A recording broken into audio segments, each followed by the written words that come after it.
Ég sé hér á VF Strætó að það búið að stór auka þjónustu. Já, það er náttúrulega styttri ferðatími, lengri þjónustutími og tíðari ferðir. Við erum stödd hérna í Hafnarfirði og við ætlum að láta það reyna hvor er fljótari í Háskóla Íslands. Ég á einkabílnum. Eða við í Strætó. Við erum að fara upp í háskólan, við tökum ásinn og það eru ferðir á 10 mínútna fresti. Ingunn, hvað er klukkan? Hvað ætlum við upp í Strætó? Borga fyrir.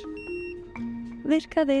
Nú er klukkan nákvæmlega 8:30 þegar ég er að leggja af stað hérna úr Hafnarfirðinum.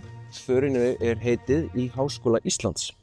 Þessi ferð kostaði okkur 670 krónur á mann, en ef við viljum koma á áskol þá kostaði það með 112.000 ári.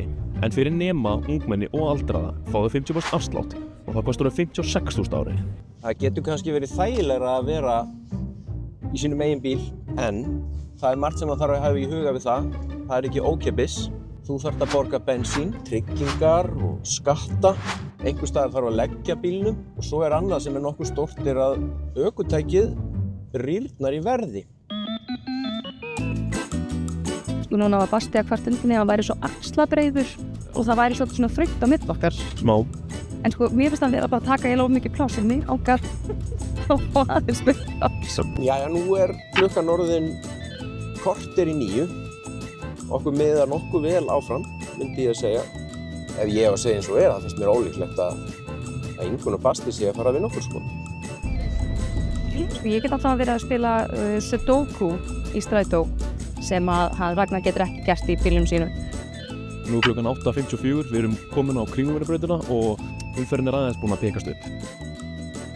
Nú er klukkan orðin 9. Fréttir eru að hefjast. Við erum búin að vera cirka hálftíma á leiðinni. Við erum alveg að koma á leiðarenda, hérna er stoppustöðun okkar, Háskóli Íslands, og við vorum í nákvæmar 36 mínútur frá Hafnarfirði. En svo er náttúrulega hluti af strætóferðinni er að við þurfum náttúrulega að ganga. Við þurfum náttúrulega að ganga að strætóskýlinu og svo ganga frá strætóskýlinu að skólanum. Hér er Októberfest að fara að hefjast. Þess vegna hefur bílastæðum við háskólann fækkað ansi mikið. Jæja, þá erum við komnir á leiðarenda í bílferðinni. Klukkan er 9 mínútur yfir 9. Þá er bara að halda af stað í skólann. Vanmetinn hluti af strætóferðinni er röltið eftir á því en eins og sést þá er farið að hausta. Og það er svona smá hugguleg stemning yfir þessu. Mjög þægilegt að labba í þessu. Við sjáum ekki rúbílinn eins og en jú, að mér hann. Hann hjá Októberfest tjaldinu. Hvað langt sem þið mættuð?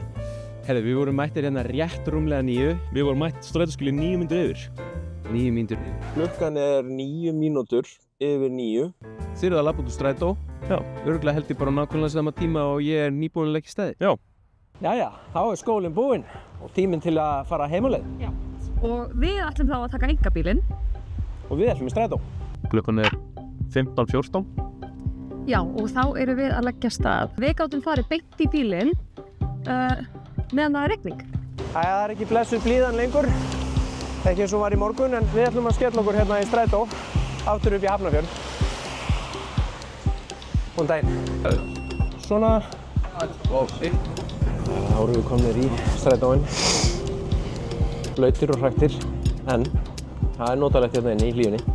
Í strætó þá gat ég verið í Sudoku en ég get náttúrulega ekki verið í símanum undir stýri. En það er alls konar afþreying samt í bílnum. Er það maður? Nei. Er konan íslensk? Já. Jæja, og hún er orðin 36 mínútur yfir 3 núna.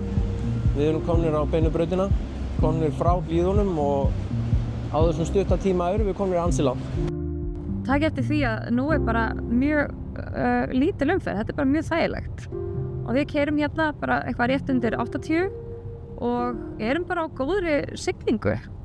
15:39 og við erum komin í Hafnarfjörðinn. Ég held að við höfum verið fyrst. Jæja. Þá erum við komin á áfangastað. Mér var að bera símtal frá Ingunni og Basta og þau voru komin bara nokkrum mínútum undan okkur. Jæja, þetta voru 15 í morgun. Hvað erum við ekki að tala bara 2 mínútur? Eitthvað aðeins. 2 mínútur? Næsta ári.